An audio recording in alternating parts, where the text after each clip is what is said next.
4-5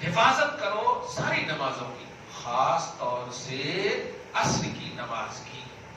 اب غور کیجیے، عصر کی نماز کی حفاظت۔ میں پوچھتا ہوں، فجر کی اگر آپ نے حفاظت کی تو کیا اللہ نے قبول کرے گا؟ لیکن عصر کی اہمیت پر، صلاۃ وسطی کی اہمیت پر دھیان دیں۔ اور اس کے بعد مغرب میں کتنا ٹائم رہتا؟ عصر کے بعد تو یوں گزر جاتا۔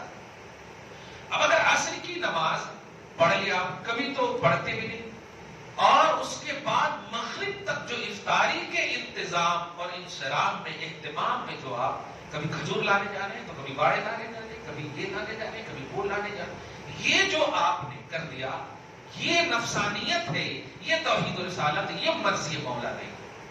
عصر سے لے کے مغرب تک کا جو آپ کا وقت ہو، سمجھیے پورا وقت آپ جس میں بھی گزار دیے ہو کوئی حرج نہیں، اور گزار دیں، جتنے بھی انتظام اہتمام سحری کے ہو، افطاری کے ہو، سب ہو، وہ سب کر لیں آپ۔ لیکن عصر سے مغرب کا وقت مرد عورت سب کو یہ بات کر رہا ہوں میں کہ صرف خالص دعاؤں میں گزارو، وہ مقبولیت کا وقت ہے۔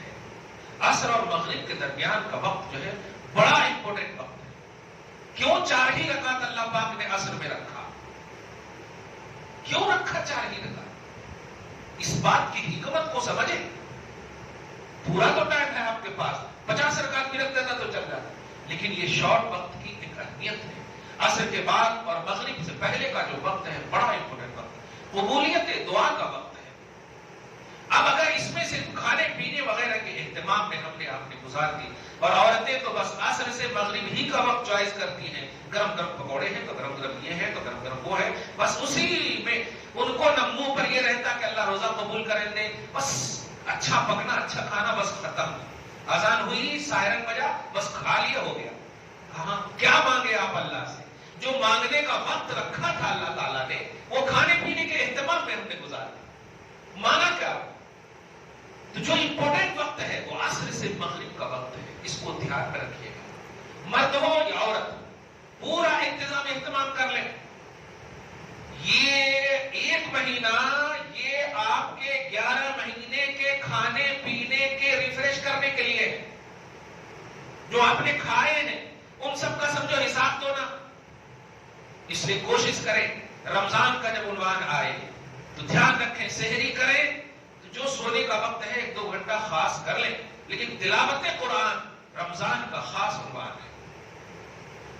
اگر 2 قرآن بھی ایک آدمی ختم نہیں کرتا ہے تو وہ مسلمان کیسا ہے؟ 30 دن میں 2 قرآن پاک بھی مکمل نہیں کر سکتا، جو 24، جبکہ کھانے پینے کا بھی وقت سارا بچ رہا ہے اس کے پاس۔ ناشتے سے لے کر کے مغرب تک کا جو وقت آپ کھانے پینے میں لگاتے تھے وہ سارا ٹائم بچا کہ نہیں؟ تو آپ کم سے کم 1 پارہ بھی تو پڑھیے نا اس ٹائم کو دے کر کے، کم سے کم کی بات کر رہا ہوں۔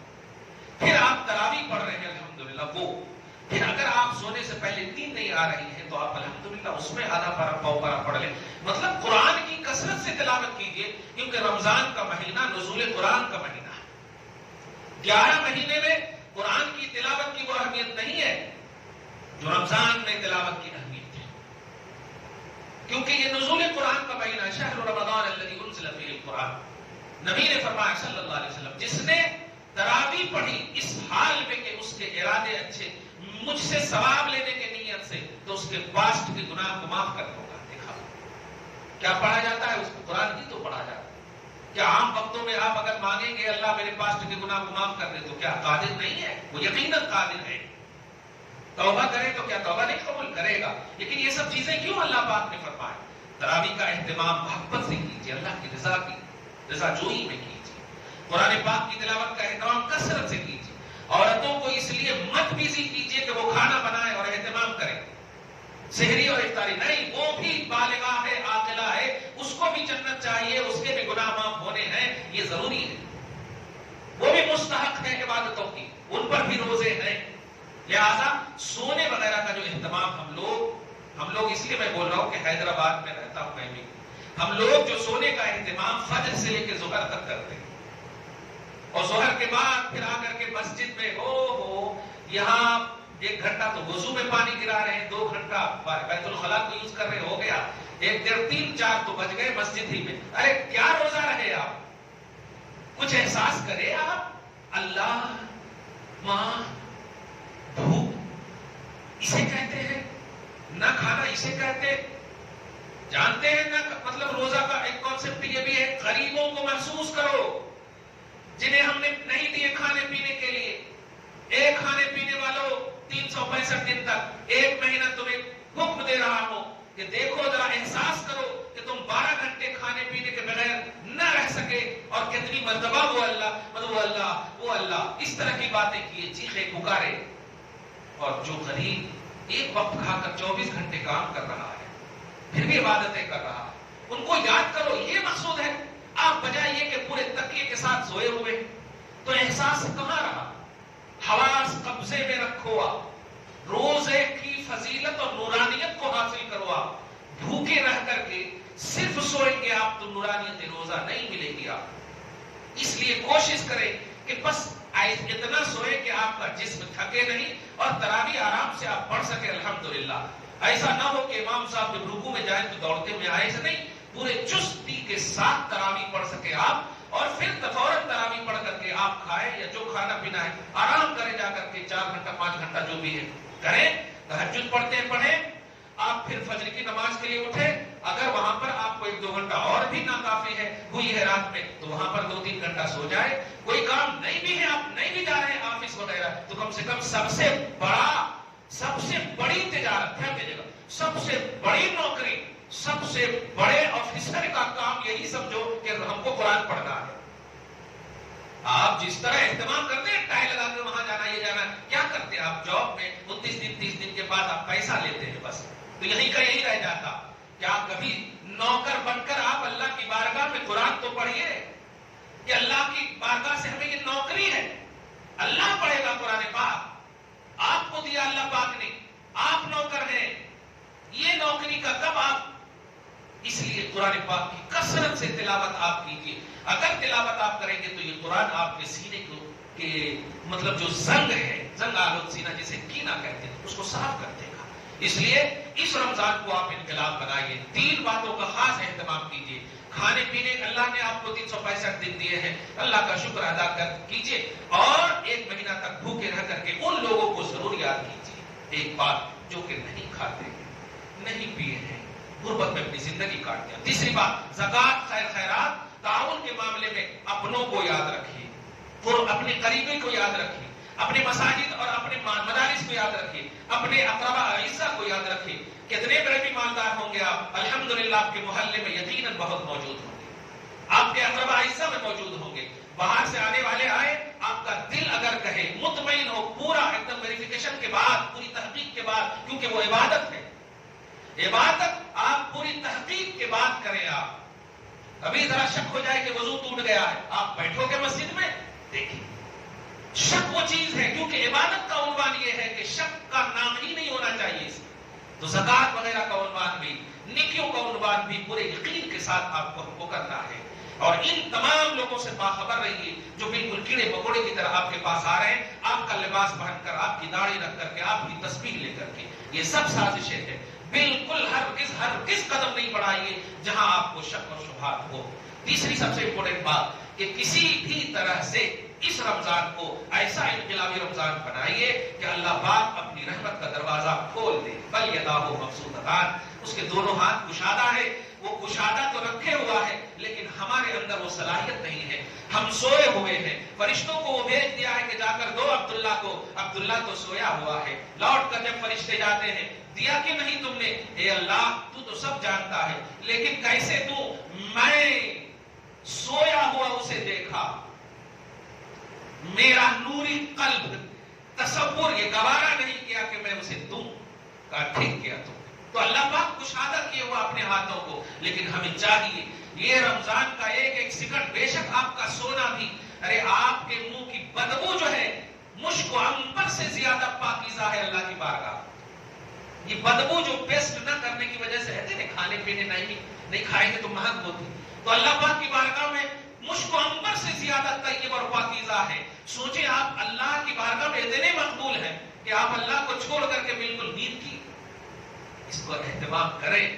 گھر میں اینی ٹائم اگر سب سوئے رہے، کوئی نہ کوئی قرآن کی تلاوت کرتا رہے. یہ شیڈول بنا لیجیے کہ ظہر کے بعد یہ لوگ کریں گے تلاوت, یہ لوگ جب کریں گے تو دوسرے کریں گے. اس طرح سے گھر میں جو بچے ہیں, بیوی ہیں, مرد ہیں, عورت, ہر ایک کی مطلب آپ کہیے, ہر ایک کو فکس کیجئے کہ یہ میرا ٹائم ہے, یہاں پر ہم کریں گے. یہ قسم خدا کی رحمت خدا ایک دم موسلا دھار بارش کی طرح نازل ہوگی. دیکھیں گے اپنی آنکھوں سے. میں جب بول رہا ہوں تو لطف آ رہا ہے کہ گھر کا ہر فرد جب اس طرح سے اگر کر لے, نماز پڑھے گا. دیکھو عورت کو کہہ دیجیے ظہر سے لے کے عصر تک تم کو تلاوت کرنی ہے, عصر سے مغرب تک میں تلاوت کروں, تاکہ تم کچھ کام جو ہے چھوٹا موٹا وہ آپ کام کر لو. جس گھر میں ایسی تلاوت ہوگی کیا کہنا. جانتے ہیں مرتبہ حضرت ابوبکر صدیق ہیں رضی اللہ تعالیٰ عنہ, ان کے گھر میں تلاوت قرآن کی آواز آنے لگی. وہ پریشان ہو گئے, گھر میں تو کوئی نہیں, گھر میں کوئی نہیں. دوڑتے ہوئے بارگاہ رسالت میں حاضر ہوئے, عرض کہ یا رسول اللہ میرے گھر میں کوئی نہیں ہے اور تلاوت قرآن کی آواز آ رہی ہے. فرمایا مجھ سے ریلیٹڈ کوئی چیز ہے جس کو تبرکات کہتے ہیں, آثار التبرک. ہاں یا رسول اللہ, کچھ بالے مبارک یا ناخن مبارک ہیں, فرشتے آ کر وہیں پر تلاوت کر رہے ہیں. سبحان اللہ, فرشتے آ کر. میں اس سے جہاں عظمت رسالت محمدی کو بتانا چاہتا ہوں, وہیں پر یہ بتانا چاہ رہا ہوں کہ قرآن کی تلاوت ہی کیوں کر رکھا ہے اللہ پاک. قرآن کی تلاوت ہی کیوں, گویا گھر کو منور, گھر کو نور بخشنے والا وہ کام جو سب سے اہم اللہ کی بارگاہ میں ہے وہ تلاوت قرآن ہے. اس لیے چاہیے کہ ہمیں تلاوت قرآن سے اپنے گھر کو بالکل بارآمد کر دیں, بالکل بارور کر دیں. شاپنگ کے لیے رمضان نہیں ہمیشہ ہے, اس کے بھی عید گزر جاتے ہیں جو کپڑے نہیں پہنتے ہیں نئے, اس کے بھی عید گزر جاتے ہیں جن کے پاس کھانے پینے کے لیے سوئی نہیں ہے. 24 گھنٹے کے لیے وہ آتی ہے نا, بلکہ 12 گھنٹہ بولیے نا, گزر جاتے ہیں. لیکن راضی اس سے ہوتا ہے اللہ تعالیٰ جس نے عید اللہ کی رضا میں گزاری, اللہ کی خوشنودی میں گزاری. نہ یہ کہ اچھا کپڑا نہ دینے کی وجہ سے باپ پر ناراض ہو گیا بیٹا, شوہر پر ناراض ہو گئی بیوی. یہ اگر ہو گیا تو پھر فائدہ نہیں ہوا. بس آیا رمضان, چلا گیا رمضان, ہلاک ہو گئے ہم. نبی نے فرمایا ہے ہلاک ہو گیا وہ جس نے رمضان پایا اور خود کو عبادت کر کے بخشوا نہ سکا, خود کو بخشوا نہ سکا. یہ اللہ پاک نے آپ کو نبی کے ذریعے سے کہوایا. کیوں؟ مطلب یہی ہے کہ رمضان تمہاری لائف کے لیے نہیں, ایمانی لائف کے لیے ہے. لائف کے لیے تو 365 دن تک ہے, پورے 12 مہینے ہیں تمہارے پاس. لیکن سچائی یہ ہے کہ یہ رمضان تمہاری بخشش کا سامان ہے. یہ رمضان رحمت کا, مغفرت کا, جہنم سے آزادی کا. جہنم سے آزادی آپ کو سونے میں مل جائے گی, چار مینار میں جا کر کے شاپنگ میں مل جائے گی. نہیں, ہمیں بہنوں کو بھی, ماؤں کو بھی, بیٹیوں کو بھی, ہر ایک کو ایکٹنگ کرنا ہے باوضو رہ کر کے. سونے سے کوئی نہیں روک رہا. جس نبی نے کہا سونا بھی عبادت ہے تو اس کا یہ مطلب ہے جو بھی عبادت ہے. یہ نہیں کہا سونا بھی عبادت ہے, بھی عبادت ہے. مطلب اگر آپ کے جسم میں توانائی اور طاقت میں کوئی نباہت, کمزوری آتی ہو تو آپ سو کر کے اس کا ازالہ کر سکتے ہیں تاکہ تراویح میں کوئی پریشانی نہ ہو. امید کرتے ہیں کہ اللہ پاک آنے والے رمضان کو, آنے والے لمحات کو ہم سب کے لیے بابرکت, بانور, باسعادت بنائے. یا اللہ تیرا فضل ہے, احسان ہے, کرم ہے مولا. عطا تو نے 2 سال بھی کیے اور اپنے اپنے حساب سے تیری بارگاہ میں نذرانہ عبادت پیش کرنے والے کیے, قبول بھی کیے. مولا اس سال کے رمضان المحترم کو بغیر کسی رکاوٹ سے ہم سب کو گزارنے کی توفیق نصیب فرما. جو بھی ذریعے چاہیے مولا, اسباب چاہیے مولا, غیب سے ہم سب کے لیے مہیا فرما. جسم و توانائی نصیب فرما مولا, طاقت و قوت نصیب فرما مولا, تاکہ تیری بارگاہ میں جسمانی طور پر بھی بھوکے کھانے پینے سے باز رہ کر عبادت کا نذرانہ پیش کر سکیں اور پھر مولا تیری بارگاہ میں تراویح کا نذرانہ, دیگر عبادات کا نذرانہ پیش کر سکیں. مولا ہم سب کو توفیق خیر سے دائمیت کے ساتھ نواز. یا اللہ جو مانگا وہ تو نے عطا کیا مولا, جو مانگنے سے رہ گیا خیر ہے تو ہم سب کو عطا کر دینا مولا. یا اللہ ہم سب کے گھر بار میں اولاد میں برکت عطا فرما, رحمتوں سے, مغفرتوں سے اور جہنم سے آزادی کا پروانہ عطا کرنے والا جب مہینہ تو عطا کرے گا تو واقعتاً ان تمام نعمتوں سے بھی سرفرازی نصیب فرما. یا اللہ ہمارے والدین کو عزت و وقار کا جینا نصیب فرما. یا اللہ جو چھوٹے ہیں انہیں باادب بنا دے. یا اللہ ہماری ماں اور بہنوں کو نیکیوں کی توفیق نصیب فرما. وصلی اللہ تعالی علی خیر خلقہ محمد وآلہ واصحابہ اجمعین برحمتک یا ارحم